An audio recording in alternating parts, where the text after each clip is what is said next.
ياسين والقرآن الحكيم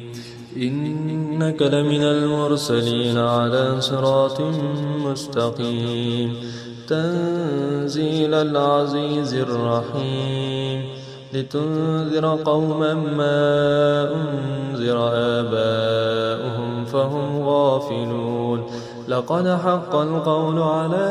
أكثرهم فهم لا يؤمنون إنا جعلنا في أعناقهم أغلالا فهي إلى الأذقان فهم مقمحون وجعلنا من بين أيديهم سدا ومن خلفهم سدا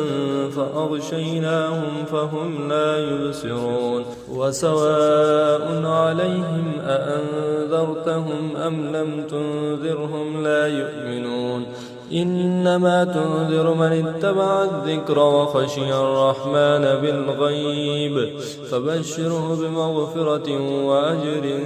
كريم إنا نحن نحيي الموتى ونكتب ما قدموا وآثارهم وكل شيء أحصيناه في